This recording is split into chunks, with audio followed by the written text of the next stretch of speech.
नमस्कार। Debate central में आपका स्वागत है। मैं हूं अभय किशोर। देश में पुरानी और नई पेंशन स्कीम को लेकर चल रहे घमासान के बीच छत्तीसगढ़ सरकार ने अपने कर्मचारियों और अधिकारियों के लिए बड़ा फैसला लिया है।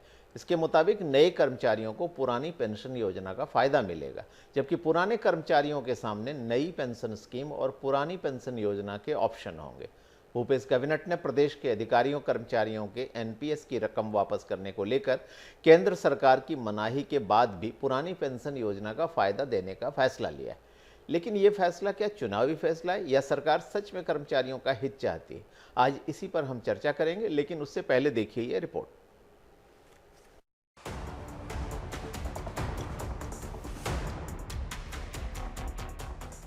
देश भर में पुरानी पेंशन योजना को लेकर लंबे समय से बहस छिड़ी हुई है। देश में जैसे ही चुनाव का समय आता है, ये मुद्दा जोर पकड़ लेता है। इस दौरान अलग अलग राजनीतिक पार्टियां पुरानी पेंशन योजना को वापस लागू करने का वादा करती है। हाल में कई राज्यों में पुरानी पेंशन स्कीम को लागू भी किया गया, जिनमें छत्तीसगढ़, राजस्थान शामिल हैं। वहीं कई राज्य सरकारें पुरानी पेंशन योजना लागू करने का दावा कर रही हैं।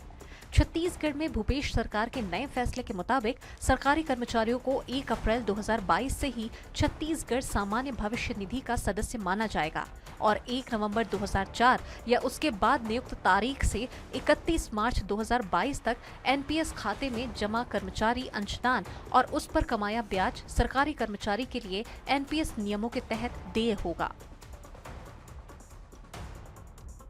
ओपीएस यानी कि पुरानी पेंशन योजना के तहत केंद्र सरकार ने साल 2004 से पहले कर्मचारियों को रिटायरमेंट के बाद एक निश्चित पेंशन देती थी। ये पेंशन कर्मचारियों के रिटायरमेंट के समय उनके वेतन पर आधारित होती थी। कर्मचारी का कितना वेतन होता था, उसका 50% हिस्सा उसे पेंशन के रूप में मिलता था। इतना ही नहीं, इस स्कीम में कर्मचारी की मौत के बाद उसके परिजन को भी पेंशन दी जाती थी। इस स्कीम को 1 अप्रैल 2004 में बंद करके राष्ट्रीय पेंशन योजना में बदल दिया गया।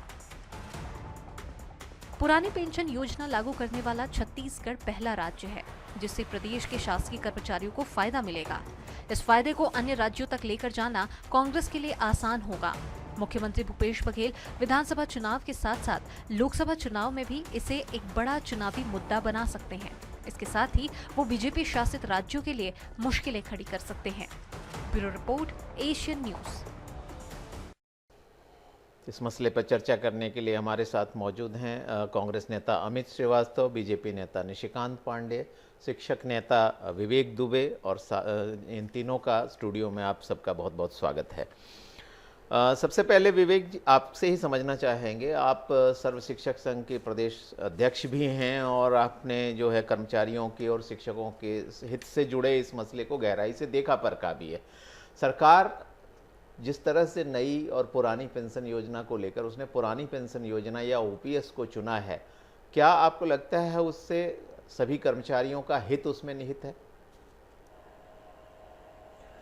सर धन्यवाद मुझको मौका देने के लिए। और मैं आपको ये बताना चाहूंगा कि 2021 में जब मार्च में पुरानी पेंशन का निर्णय विधानसभा में लिया गया था, तब वह बहुत लाभकारी था। लेकिन आज की स्थिति में जब कल कैबिनेट बैठक में निर्णय हुआ है, तो ये सरकार के लिए तो मास्टर स्ट्रोक हो सकता है, लेकिन कर्मचारियों के लिए कहीं से भी नहीं है। जैसे कोई विज्ञापन आता है और उसमें लिखा होता है कि शर्तें लागू, और वो शर्तें क्या होंगी उस पर यह निर्भर करता है कि वास्तव में जो लाभान्वित होंगे उनको कितना लाभ होगा, क्योंकि शर्तों के जाल में ही फंस जाते हैं। मैं इन्हीं कुछ चीजों की ओर आपका ध्यान जो है आकर्षित करना चाहता हूं। सबसे पहली बात कि जो भी मृत कर्मचारी है, रिटायर कर्मचारी है, उनको जब 2021 में घोषणा की गई तो उसमें यह था कि उनको पुरानी पेंशन का लाभ मिलेगा। रिटायर हो चुके हैं तो भी मिलेगा, क्योंकि उन्होंने सेवाएं दी हैं। 2020 में रिटायर हुआ हो, 2021 में रिटायर हुआ हो, मृत हो गए होंगे तो भी मिलेगा, उनको पुरानी पेंशन के दायरे में रखा जाएगा, स्पष्ट लिखा गया था। लेकिन अब स्थिति यह है कि चूंकि 1 अप्रैल 2022 से ओपीएस का सदस्य माना जाएगा, तो ऐसे कर्मचारी जो पहले मृत हो चुके हैं या रिटायर हो चुके हैं वो इस योजना से बाहर हो जाएंगे। दूसरी बात, ओपीएस के लिए यह नियम होता है कि 10 साल की सर्विस जो है अनिवार्य होती है। तो 2032 तक जो कर्मचारी रिटायर होंगे वो भी इसके दायरे में नहीं आएंगे, वो ओपीएस से बाहर हो जाएंगे। तो उनको सेवा उपादान मिलेगा, जो एक बहुत छोटी राशि होती है। तो 2032 तक हजारों की संख्या में हमारे शिक्षक साथी और अन्य कर्मचारी रिटायर होने वाले हैं, वो सारे ओपीएस से बाहर हो जाएंगे, क्योंकि उनकी सेवा 10 साल पूर्ण ही नहीं होगी। 1 अप्रैल 2022 से उनको ओपीएस का कर्मचारी माना जाएगा। तीसरी सबसे महत्वपूर्ण बात, इस चीज को कल जो बोला गया है वो लागू करने के बाद कोई भी कर्मचारी हो जो 2005 से नियुक्त हुआ हो या पहले, जैसे शिक्षाकर्मी तो सिविलियन बाद में पाए हैं लेकिन 98 कार्यरत हैं, ये सारे कर्मचारियों का 2005 से लेकर 2022 तक किसी प्रकार का कोई पेंशन नहीं मिलेगा, ना उसको एनपीएस मिलेगा ना ओपीएस मिलेगा। मैं कैसे समझाता हूं आपको। जी जी। सरकार ने जब एनपीएस लागू किया था तो 10% राशि सरकार देती थी, 10% राशि कर्मचारी के वेतन से जमा होता था। कल ये नियम बनाया गया है कि 10% राशि जो सरकार देती थी वो राशि और उसका लाभांश यानी उसमें अर्जित जो ब्याज है वो दोनों कर्मचारी जब सरकार के पास जमा करेगा जी तो उसको ओपीएस का हिस्सेदार माना जाएगा। तो जब हम वो राशि उठाकर सरकार के पास जमा कर देते हैं तो राशि बची क्या इस बीच के साथ। चलिए, अमित जी हमारे साथ जुड़े हुए हैं, कांग्रेस नेता हैं। चूंकि अमित श्रीवास्तव जी और सरकार के पक्षकार भी हैं, तो जो आपत्तियां और जो परेशानियां हैं इस ओल्ड पेंशन स्कीम को कंडीशनली लागू करने की, उसके बारे में आपकी जो चिंताएं हैं उसके बारे में उनसे जवाब भी लेते हैं। अमित जी, आपने सुना विवेक दुबे जो कि प्रदेश अध्यक्ष हैं सर्व शिक्षक संघ के, उन्होंने ये कुछ चीज़ें पॉइंट आउट की हैं कि जो योजना कल सरकार की तरफ से कैबिनेट ने अप्रूवल दिया, जो योजना लागू की गई है, उसमें उनको कुछ परेशानियां दिखाई देती हैं। आपका इस पर क्या कहना है? देखिए, लगातार मैं आपको बता दूं कि हमने इस पे मांग भी की थी। पुरानी पेंशन इस योजना जो है जी, उसका जो 17,240 करोड़ रुपए है केंद्र सरकार हमें दे, लेकिन साफ साफ केंद्र की सरकार ने और वहां बैठे हुए नुमाइंदों ने, वहां के हुक्मरानों ने साफ मना कर दिया कि हम नहीं देंगे। तो लगातार कर्मचारी भाई बहनों की मांग आ रही थी कि हमारे हक का पैसा है और हम चाहते हैं कि ओल्ड पेंशन यहाँ पर लागू हो। तो आपको बता दूं अभय जी कि छत्तीसगढ़, राजस्थान, पंजाब और हिमाचल प्रदेश की सरकारों ने केंद्र सरकार से पैसा लौटाने का आग्रह भी किया था। और अब तो शायद अब तो राजस्थान सरकार सुप्रीम कोर्ट भी इस मुद्दे पे पहुंच गई है जी। लेकिन केंद्र की जो योजना जो 2004 से 18 तक, जो 18 साल तक जो है 14 साल तक जो योजना चली जी, तो आपको बता दूं कि लगातार जो हमारे कर्मचारी भाइयों का जो पैसा है, जो उनका वाजिब हक का पैसा है, उनकी मेहनत का पैसा है। और पुराने समय में हम देखते थे कि बहुत से लोग जो ओल्ड पेंशन उनको मिलती थी, कुछ लोग घर बनाते थे, कुछ लोग अपनी बेटियों की शादी करते थे, अपनी इलाज करवाते थे, पैसे को सिक्योर करते थे क्योंकि ये उनका हक का पैसा हुआ करता था। फिर केंद्र सरकार एक योजना लेके आती है, ओल्ड जो न्यू पेंशन योजना, उसके तहत कर्मचारियों से ओल्ड पेंशन के तहत एनपीएस मींस जो अंशदान पर निवेश प्रतिफल पर एक प्रकार से पेंशन का इन्वेस्टमेंट स्कीम जो था, जो बाजार के आधारित रिटर्न की कोई गारंटी सरकार कहती है हम गारंटी दे रहे हैं। लेकिन मुझे ऐसा लगता है कि अगर जो कर्मचारी भाई हैं, अगर जो वो चाहते हैं कि ये पेंशन ओल्ड पेंशन हो, तो क्यों इतना एडमेंट है केंद्र की वो सरकार और क्यों इतना तानाशाही रवैया वो अपना रही है। लेकिन उनका पूरा पैसा जो था वो pension end fund regulatory authority, जिसे पीएफआरए में जमा है, जिसे पीएफआरए कहते हैं जी। तो केंद्र सरकार ने साफ मना कर दिया। राज्यसभा में और लोकसभा में जो उनके वित्त मंत्री हैं उन्होंने साफ कहा कि हम ये पैसा नहीं दे सकते क्योंकि कानून में प्रावधान नहीं है। अभय जी, आप बहुत वरिष्ठ पत्रकार हैं और हम सब आपका बहुत सम्मान करते हैं। मैं आपके माध्यम से जानना भी आपसे भी क्या है इस चीज को शेयर करना चाहता हूं कि देश में हम 1760 ऐसे विधेयक हमने देखा है कि जिसपे अमेंडमेंट भी होता है जनता की मांग पे। जैसे 3 कृषि कानून इन्होंने लाया, किसान भाइयों ने समझ गए थे 3 मिनट में कि ये हमारे लिए खराब है, लेकिन दुख का विषय केंद्र की सरकार जब जागी तब तक 702 किसानों की मौत हो चुकी थी। तो ये सरकार लगातार, और एक दूसरा फैक्टर कि जो छत्तीसगढ़ मॉडल जो पूरे देश में पसंद किया जा रहा है, जिसमें 71 से ज्यादा अवार्ड्स हम पाए हैं, मुझे लगता है कि जब से हमारी सरकार यहां पर आई है और जो 5 उपचुनाव के जो रिजल्ट आए और जो प्यार और आशीर्वाद जनता का छत्तीसगढ़ में मिल रहा है, और एक जो छत्तीसगढ़ मॉडल जो पूरे देश में पसंद किया जा रहा है, तो कैसे यहां पर वित्तीय संकट यहां पर कैसे हो। तो आप देखिए कि जिस प्रकार से मैंने कहा ना कि लगातार हम अभी ओल्ड पेंशन की बात कर रहे हैं, 17,240 करोड़ रुपए, उसी प्रकार जीएसटी का 14,000 करोड़ रुपए, 4,140 करोड़ रुपए हमारा रॉयल्टी बिल्कुल। कोई योजना अगर किसी के भले के लिए, बिल्कुल अमित जी, कोई योजना अगर किसी के भले के लिए लागू की जाती है और उसकी बात ना सुनी जाए, ये बात समझ में नहीं आती। मैं निशिकांत जी से समझना चाहता हूं, उनसे ही जवाब लेते हैं। निशिकांत जी, जब हम ओल्ड पेंशन स्कीम और न्यू पेंशन स्कीम, जिसको नेशनल पेंशन स्कीम कहते हैं, जो अटल बिहारी वाजपेयी जी की सरकार के रहते एनडीए ने लागू किया था, उसकी तुलना करते हैं तो मैं आपको संक्षेप में बताऊं 10 अंतर दिखाई देते हैं दोनों योजनाओं में। जैसे ओल्ड पेंशन स्कीम स्कीम थी उसमें जो कंट्रीब्यूशन होता था वो सरकार देती थी। नई पेंशन स्कीम में जो कर्मचारी का बेसिक प्लस डीए उसका 10% कटता है। पुरानी जो पेंशन योजना थी उसमें लास्ट बेसिक का 50% पेंशन मिलता था। इसमें कोई पेंशन निश्चित नहीं, क्योंकि ये इन्वेस्टमेंट बेस्ड है, शेयर मार्केट आधारित है। पुरानी में जीपीएफ की सुविधा थी, इसमें जीपीएफ की सुविधा नहीं है। पेंशन सरकारी ट्रेजरी से दिया जाता था, नए में चूंकि शेयर बाजार आधारित है तो कुछ तयशुदा नहीं है। ऐसे ही 6 माह के बाद जो डीए लागू होना चाहिए था वो भी नहीं है। 20 लाख तक की ग्रेच्युटी रिटायरमेंट पर पुरानी पेंशन योजना में मिलती थी, इसमें अस्थायी ग्रेच्युटी है। तो ऐसी बहुत सारी चीजें हैं, जैसे 40% पेंशन कंप्यूटेशन का भी रिटायरमेंट पर प्रावधान था, वो भी नहीं है। अब सवाल उठता है कि हम किसी का भला चाहते हैं और कहते हैं तुम मुझे अपना घोड़ा दे दो, मैं तुम्हें चूहा दूंगा। आप कॉन्ट्रैक्ट एक्ट समझते होंगे, कानून में कोई भी अनइक्वल जो कोई भी चीज होती है वो न्याय संगत नहीं मानी जाती। तो आखिर इतना जोर क्यों है नई पेंशन योजना पे? जोर नहीं है। आप अभय जी ध्यान से देखेंगे तो जब ये 1 अप्रैल 2004 को लागू हुआ था, उसके बाद नवंबर में हमारी सरकार चली गई थी। आज जो हमारे मित्र अमित जी बता रहे हैं, बड़े भाई हैं हमारे और कानून के जानकार भी हैं काफ़ी, उनको 10 साल उनकी सरकारें थी केंद्र में, उनको इस बात का कोई भी ध्यान नहीं था। कोई अभी जो आपने शुरुआत की ना कि ये राजनीतिक से वो है क्या, प्रेरित है क्या, वास्तव में जो विवेक जी ने सवाल उठाए, विवेक जी ने बहुत गंभीर सवाल उठाया, उसका जवाब अमित जी ने कहीं नहीं दिया। वो किसान आंदोलन तक पहुंच गए, लेकिन विवेक जी का जो सवाल था उस सवालों पे एक शब्द भी उन्होंने बताया कि आखिर ऐसा क्यों आपने शर्तें डाली उस नियम के तहत। आखिर आप जब कर्मचारियों को पेंशन देने का बात कर रहे हैं, ओल्ड पेंशन, तो आखिर उस नियम को क्यों वहाँ शिथिल नहीं करते? आप तो केंद्र से पैसा मांगने की बात कर रहे हैं, हालांकि वहाँ प्रोविजन नहीं है। प्रोविजन नहीं है तो अब उसको कैसे किया जा सकता? वो तो देखिए, आप मांग रहे हैं, जरूर 2 या 3 स्टेट मांग रहा है, लेकिन ऐसा कोई प्रोविजन नहीं है तो कैसे केंद्र सरकार दे? लेकिन जो आपने कल घोषणा किया है उसमें आपने जो नॉर्म्स अभी सेट किए हैं, उसका कारण क्या है? आपके मन में काला है, आपके मन में द्वेष है, आप चाहते नहीं है कि ये जो ओल्ड पेंशन स्कीम हो लागू हो। क्यों? आपको सिर्फ राजनीति करनी है अमित भैया, आपको राजनीति करनी है, इसलिए आप इस मामले को जाते जाते करने की कोशिश कर रहे हैं। जब फंड की व्यवस्था चाहिए, विवेक जी ने सवाल उठाया कि 10% आपको लेना है, 10% के ऊपर ब्याज भी लेना है, लेकिन राज्यांश आप सरकार नहीं देगी। क्यों नहीं देगी भैया?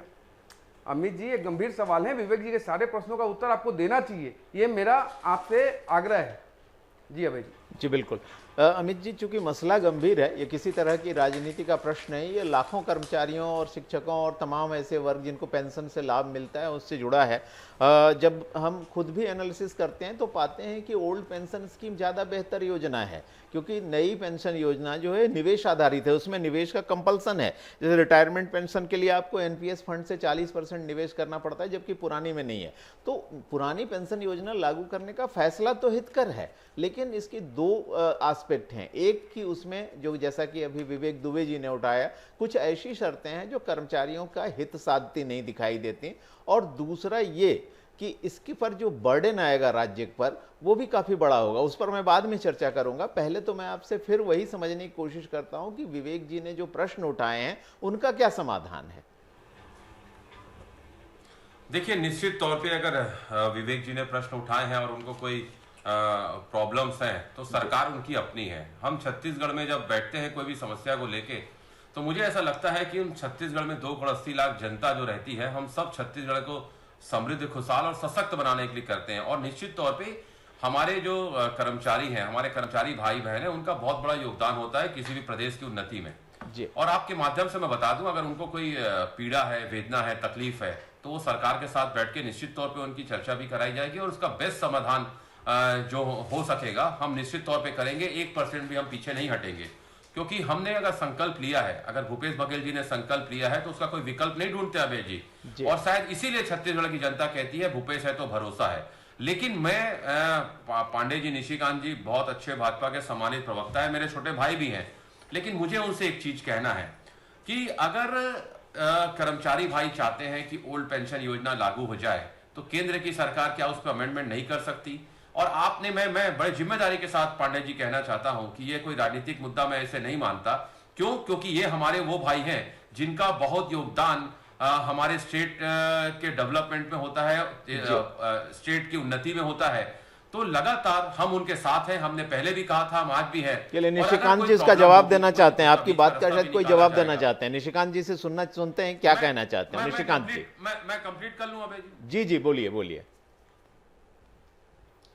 जी, मुझे ऐसा लगता है जी। कि एक तरफ तो पूर्ववर्ती सरकार ने कुछ किया नहीं, आप हमारे 10 साल में चले गए, पिछले 8 साल से तो आपकी भी सरकार है, आप अपनी जिम्मेदारी से भगते क्यों है? मुझे समझ में नहीं आता भाई जी। मुझे कुछ पंक्तियां याद आ गई कि कहां इस दौर में वफा की उम्मीद कर रहे हो, बड़े नादान हो साहब, जहर की शीशी में दवा ढूंढ रहे हो। तो भाजपाइयों से कुछ होना जोना तो है नहीं। अगर कांग्रेस की सरकार कुछ अच्छा कर रही है पांडे जी, छत्तीसगढ़ की जनता ये कहती है ना, भूपेश है तो भरोसा है। जब हमने कहा था 2500 रुपए में धान खरीदी करेंगे तो आपके पूर्व चलिए वो बातें जो हैं अलग मुद्दे हैं, अलग मुद्दे हैं अमित जी, उस पर भी चर्चा करेंगे। फिलहाल आपने जो सवाल उठाए हैं निशिकांत जी से ही जवाब लेते हैं। बिल्कुल, आपको मैंने मौका दिया बोलने का, निशिकांत जी से पूछता हूं मैं वो क्या कहना चाह रहे थे। निशिकांत जी, देखिए यही दोहरा चरित्र है कांग्रेस का। जब ये राज्यों में रहते हैं तो इस स्कीम को समर्थन दे रहे हैं, और जब केंद्र में थे तो इस स्कीम पे कुछ काम नहीं किया, कुछ ध्यान नहीं दिया। अगर स्कीम वास्तव में गलत थी तो आप क्या कर रहे थे? 10 साल 2 टर्म सरकार, एक मिनट अमित भैया, मैं आपके बीच में नहीं बोला। मतलब दो टर्म की सरकार थी, आपको जब ये मालूम था कि ये गलत है तो आप क्यों उसमें संशोधन नहीं किए? रही बात जो अभी विवेक जी के बात पे आप कह रहे थे कि हम इनको सरकार के साथ बैठाएंगे, कब बैठाएंगे आप? कैबिनेट की मीटिंग तो हो गई, निर्णय तो हो गया, अब इसमें आप संशोधन कैसे करेंगे? अभी जो विवेक जी बोल रहे हैं कि ये चीजें गलत है, तो आप किनके साथ बैठाओगे इनको? आप टीवी डिबेट में बता सकते हो किनके साथ बैठाने वाले हो? सरकार के मुखिया इस पे क्या संशोधन कर पाएंगे? आपको लगता है इतने दिन बाद आप जाके संशोधन कर पा रहे हैं? अभी तो नियम शर्तों के साथ लेके आए हैं, आपको देना भी नहीं है, खाली डंका बजाना है कि हमने कर दिया, हमने कर दिया। वैसा नहीं होता। आप OROP पे भी बैठे रहे और इस पे भी बैठे रहेंगे, हम देख लेंगे। लेकिन अमित जी जो आप बात कर रहे हैं ना, तो 10 साल आपकी सरकारें थी, आप सोचे क्यों नहीं? अभी राज्य में सरकार है इसलिए आपको ये मूल्यांकन करना पड़ रहा है। केंद्र में बैठे तो आपको चिंता नहीं थी इस बात की। यानी कि जो पुराना पेंशन स्कीम है या नया पेंशन स्कीम है, कर्मचारियों के हित की बात सभी पार्टियां कर रही हैं। चलिए इस पर कर्मचारियों की हित की चूंकि बात है, कर्मचारी नेता भी हमारे साथ शिक्षक संघ के नेता हैं विवेक दुबे जी, उनसे ही समझते हैं। विवेक जी, ये जो तमाम मसले आपने उठाए, इसके बाद जब बावजूद अगर हम चर्चा करें दोनों पेंशन स्कीम की, मैंने कुछ साइलेंट फीचर्स उसके बताए भी आपको एक कर्मचारी नेता के रूप में क्या लगता है? आपको पुरानी पेंशन योजना बेहतर है या नई पेंशन योजना बेहतर है? सर नो डाउट पुरानी पेंशन योजना ही बेहतर है। और पुरानी पेंशन योजना जब पिछले बार विधानसभा में बजट के दौरान प्रस्तुत की गई थी, इस पर जब मुहर लगी थी तो हमने बहुत खुशी भी जताई थी। लेकिन कल हमने दुख जताया है। उसका कारण है सर कि पिछले बार जब घोषणा हुई थी तो ये कहा गया था कि 2004 के बाद जो पुरानी पेंशन बंद हुई है उसको लागू किया जाएगा, लेकिन जो कल शर्तें लागू की गई है उसके बाद ये आत्मघाती हो जाएगा हमारे लिए, कर्मचारियों के लिए। क्योंकि आप इसको ऐसे समझिए कि 2005 में यदि कोई कर्मचारी नियुक्त हुआ है और उसकी सेवा को ओपीएस के लिए 2022 से लिया जा रहा है, तो यानी उसकी 17 साल की सेवा जो उसने दी है उसमें सरकार की तरफ से, पिछली सरकार की तरफ से जो अंशदान दिया गया था उसको सरकार वापस ले लेगी और उस सर्विस को काउंट नहीं किया जाएगा। उसकी गणना ओपीएस के लिए 1 अप्रैल 2022 से हो रही है।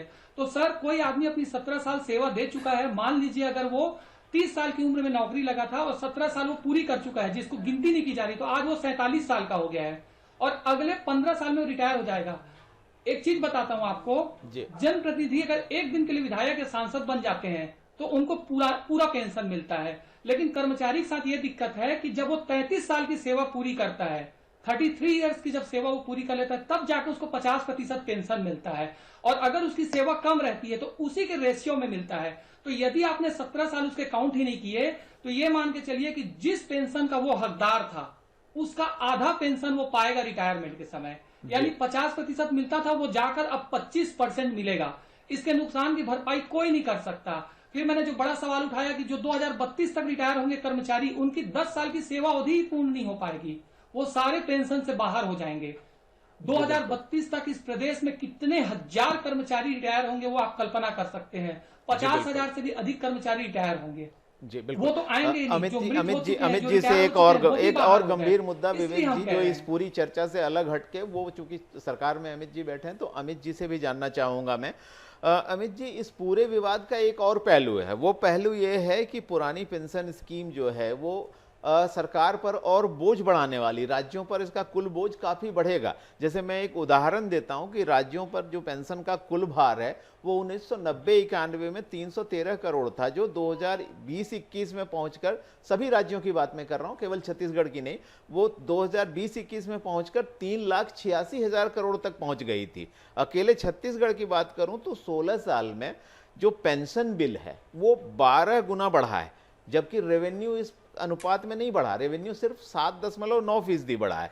तो अगर देखें बिल के आंकड़ों में तुलना करें तो 2005 में जो छत्तीसगढ़ में पेंशन बिल था वो 3,228 करोड़ था, जो कि 2021 तक पहुंचकर 6,690 करोड़ बन गया। तो अब ये निश्चित तौर पर पुरानी पेंशन योजना हितकर योजना थी, लेकिन ये जो ह्यूज बर्डन है इसकी भरपाई कैसे की जाएगी? देखिए, मैं आपके माध्यम से बता दूं अभय जी कि जब हमने कहा था कि 2500 रुपए में धान खरीदी करेंगे तो बीजेपी के पूर्व मंत्री हंसा करते थे और ये कहा करते थे कि कांग्रेस की सरकार नहीं कर पाएगी। जी। निश्चित तौर पे हमने किया और लगातार 4 सालों से हम अपने ही रिकॉर्ड तोड़ रहे हैं और इस प्रदेश में किसान भाई और जब से भूपेश बघेल भाई सबसे समृद्ध और खुशहाल हुआ है।